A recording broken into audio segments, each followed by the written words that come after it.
Bom dia, boa tarde, boa noite, galera. Meu nome é Vitor Hugo e esse aqui é o canal do Guará. Sejam todos bem-vindos a mais um vídeo e vitória Fluminense. O Fluminense venceu o Cerro Porteño na noite de ontem no Maracanã e, além de garantir a sua classificação para a próxima fase da Libertadores da América, garantiu também a liderança no Grupo A.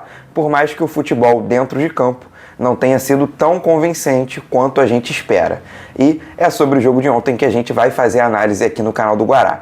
Então, sem mais enrolação, já vou pedindo para que você deixe o seu like aqui embaixo, que você se inscreva aqui no canal do Guará, caso você não seja inscrito. Eu te lembro mais uma vez que a nossa meta é chegar aos 1000 inscritos até o final do ano. Nós já passamos dos 700 inscritos e estamos na contagem regressiva rumo aos 800. Eu conto com a inscrição de cada um de vocês. Sem mais enrolação, vamos rodando a vinheta para aí sim começar a falar de Fluminense e Cerro Porteño.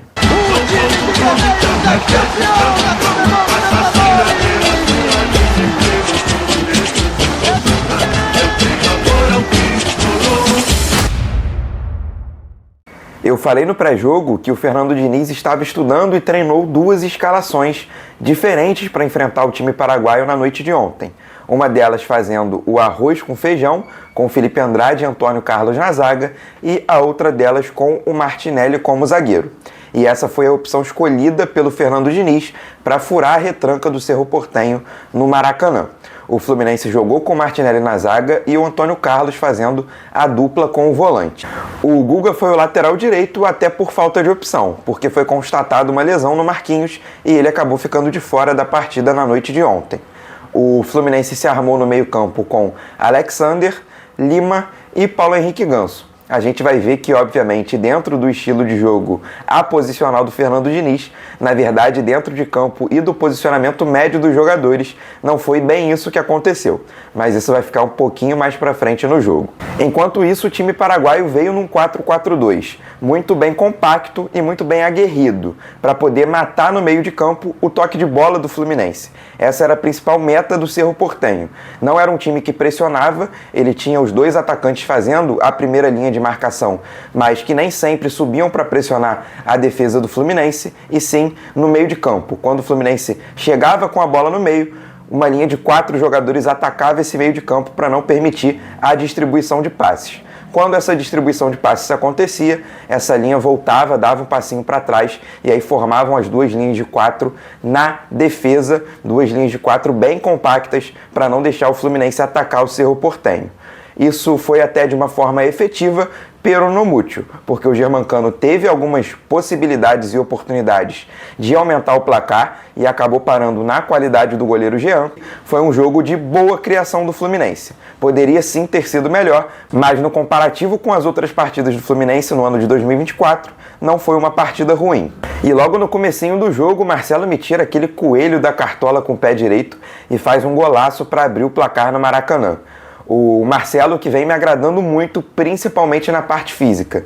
Esse foi o terceiro jogo em que ele atua 90 minutos nos últimos 4 jogos do Fluminense. Ele evoluiu muito na parte física de 2023 para 2024. E a gente sabe que, obviamente, tecnicamente, ele é muito diferenciado.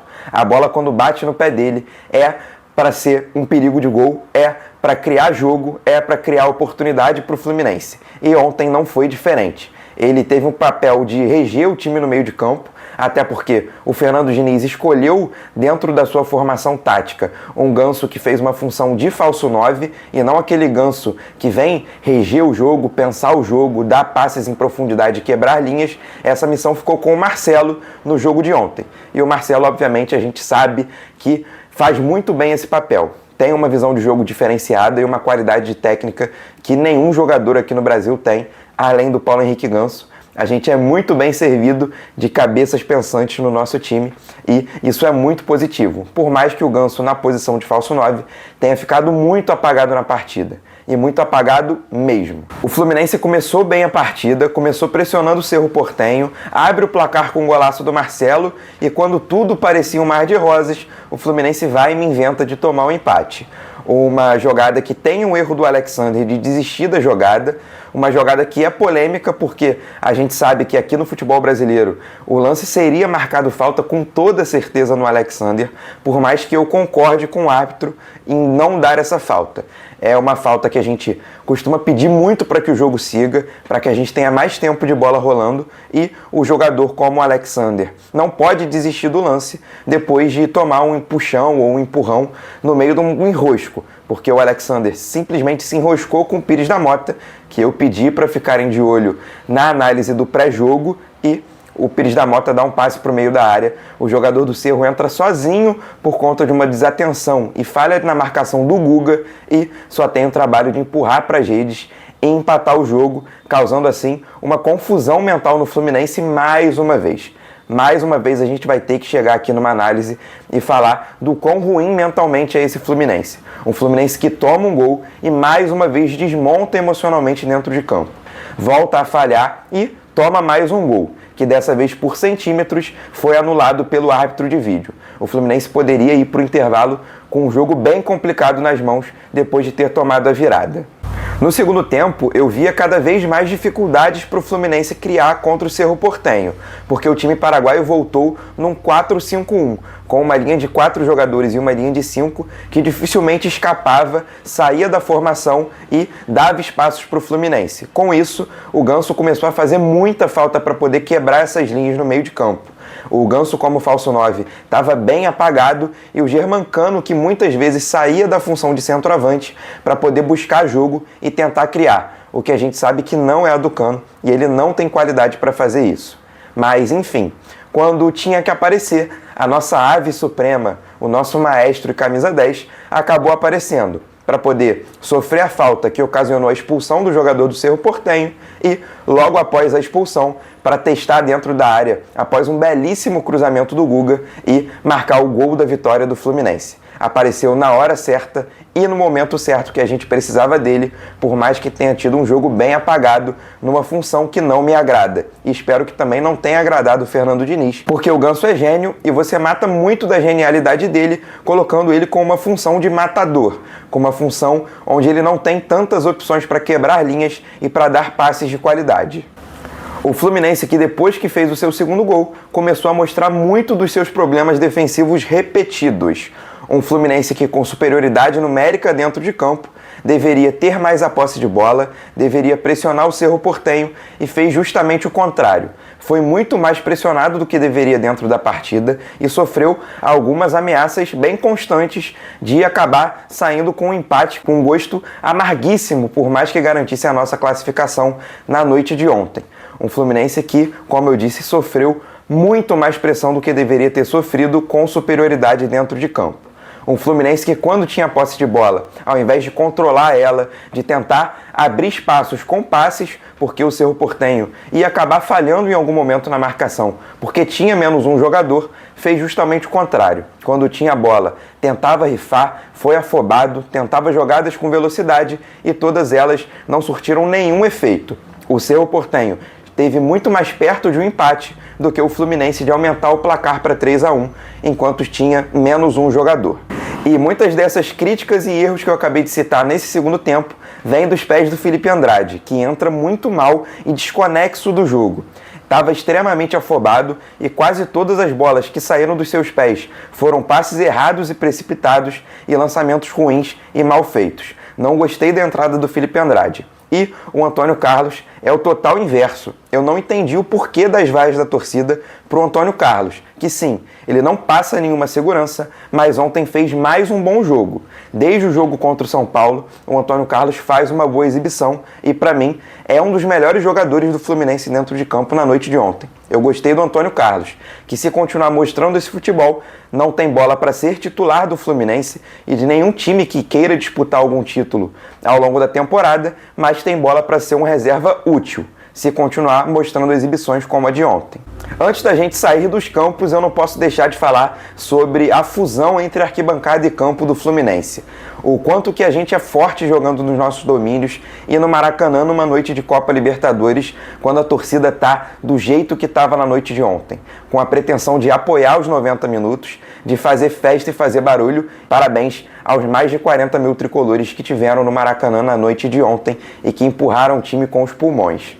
E por mais que o confronto contra o Sampaio Corrêa seja só na próxima quarta-feira, fica a preocupação pela saída do Guga. Se o Guga estiver lesionado, se for constatada uma lesão, o Fluminense pode não ter nenhum lateral direito para atuar contra a equipe maranhense, que obviamente tem um nível técnico bem abaixo e não causaria tanta preocupação do que num confronto contra a Juventude ou contra o Botafogo pela Série A. O Fluminense que tem o Samuel Xavier lesionado, o Marquinhos lesionado e pode ter o Guga. Essa é a quarta lesão e o quarto jogo seguido que a gente tem um jogador saindo lesionado dos campos com a camisa do Fluminense. Isso é algo a se preocupar de como está sendo feita essa preparação física e é uma tecla que eu venho batendo desde o início da temporada de 2024 aqui no canal do Guará. Por mais que nós torcedores e internamente o Fluminense olha preocupado para o início de Brasileirão, na Libertadores nós vemos justamente o contrário. O Fluminense é uma das únicas 3 equipes de 32 que seguem invictas na competição, ao lado de Palmeiras e River Plate. Um outro dado importante é que com a vitória na noite de ontem, o Fluminense é o 5º melhor primeiro lugar e contra o Alianza Lima, caso vença com uma boa margem de saldo de gols, tem tudo para aumentar cada vez mais dentro desse ranking e poder disputar o máximo de partidas e de decisões na sua casa no Maracanã, onde a gente viu na noite de ontem o quão importante é a gente jogar jogos decisivos na nossa casa e o quão importante é o papel da torcida na Libertadores e no Fluminense dentro de campo. Agora sim eu vou começando a me despedir. Eu quero agradecer a cada um de vocês que estiveram comigo em mais um vídeo e, de antemão, já vou pedindo para que você, caso não tenha deixado o like lá no início do vídeo, esse é o momento perfeito para você deixar o like aqui embaixo, apertar no botãozinho de gostei. Caso você não seja inscrito aqui no canal do Guará, considere se inscrever. Nós temos aquela meta bem ambiciosa de chegar aos 1000 inscritos até o final do ano. Então cada inscrição é super bem-vinda e vai me ajudar a chegar nessa meta. Caso você já seja inscrito aqui no canal do Guará, compartilhe o link do vídeo para o máximo de pessoas possíveis. Compartilha nos grupos de WhatsApp, nos grupos de Fluminense, nos grupos de pelada de final de semana, no grupo do futebol, no grupo do rachão e, claro, para aqueles seus amigos tricolores bem enjoados que estão super contentes com a campanha na Libertadores da América, por mais que o futebol não seja convincente e, ao mesmo tempo, super preocupados com o futuro do Fluminense no Campeonato Brasileiro, onde precisa mostrar reação. Eu também conto com o seu comentário aqui embaixo. Eu, mais uma vez, lembro que a aba de comentários aqui no canal do Guará está sempre aberta para a gente poder ter um debate sobre o jogo e sobre o nosso tricolor. Então, chega aqui na aba dos comentários e comente o que você achou do jogo do Fluminense na noite de ontem, se você teve uma visão diferente da minha, se o jogo do Fluminense te convenceu, se você gostou da atuação do tricolor e do que você espera para as próximas partidas da equipe.